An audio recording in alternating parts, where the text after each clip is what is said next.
Hi, my name is Brian. Today I'm going to be going over one of my trademark projects. This is Pharmacy Simulator. Just a little bit of background. A lot of part-time jobs that I worked trying to get money in college were pretty much really involved in pharmacy. Like for now, a really big part of my life has just been as pharmacy tech, and I really like doing it. And it's been a really good source of creativity when it comes to actually coding stuff. And from that kind of inspiration came this program. So it's one of my favorite things ever. I'm really excited to show it off. I'm going to shut up and actually demonstrate it. So let's get started. Upon login, you're going to access the program WinFarm. WinFarm is the original software that I used at the first pharmacy I ever worked at. Since I am the dev and I'm all knowing in this universe, I know the password, which is Pharmaceutical. So it's also going to ask me to prompt to put my name in, but you can also insert any single one of these names. We're all employees here at Pharmacy Simulator. So let's get started. It does leave you with a couple options. For example, viewing electronic scripts. Let's say I wanted to see what we needed to get filled for the day. These are options right here.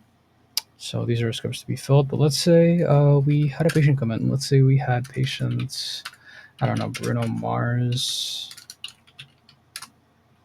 We also need to type in the prescription. Let's say he needs aspirin, 81 milligrams. As you can see, he's been appended to our fill list for today. But then if I also try to print the electronic scripts, he still shows up. So he is now a permanently appended point in our eScripts site. Let's move on to the pharmacist only options.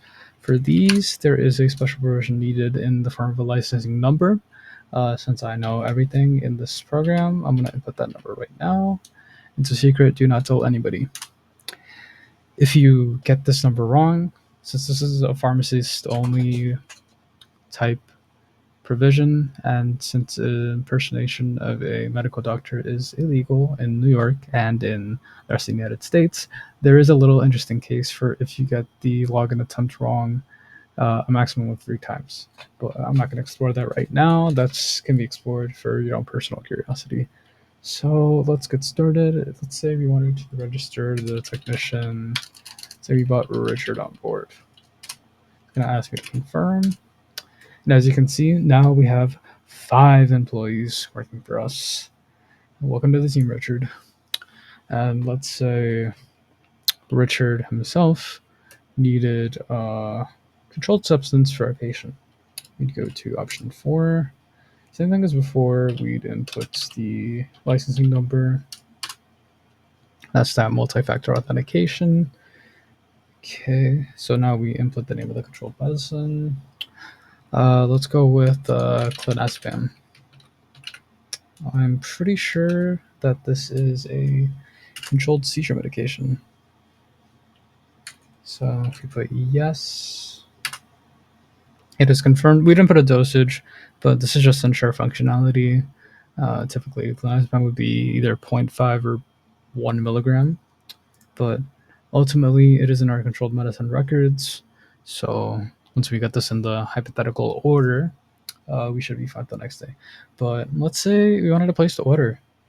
One of the wholesalers that I used for that first pharmacy was known as P.H.A.R.M.A.C.E.U.T.I.C.A.L They are based off the actual P.H.A.R.M.A.C.E.U.T.I.C.A.L, which is a medicine wholesaler in Queens, New York. I really love this feature, One Pharmacy Simulator, so let's explore it.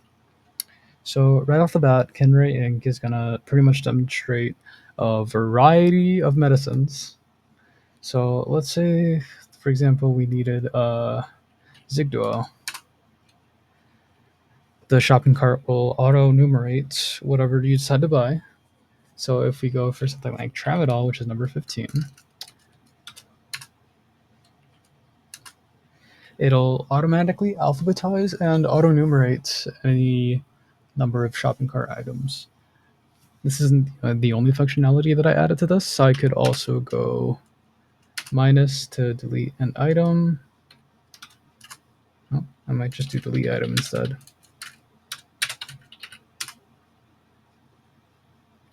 Hmm.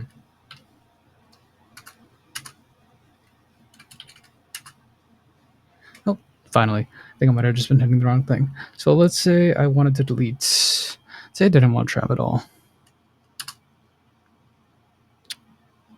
So now, as you can see, Zigduo is the only thing in my cart, and it goes back to auto-numerating Zigduo as the first item. Let's go do some shopping trips just to prove that this works. I want some Ubrevely, I want some Sertraline, and I want some. Let me get some Guaifenicin. So we have 4 items in our shopping cart. In case we ever do want to restart or reset the cart, option 3 is a clear cart.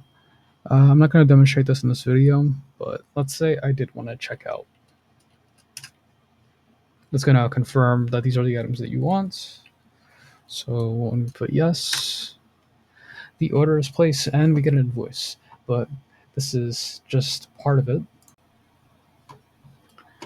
If we go to the File Explorer, I have it open right here, but I'm going to personally pull it from this folder because it does stay within the folder.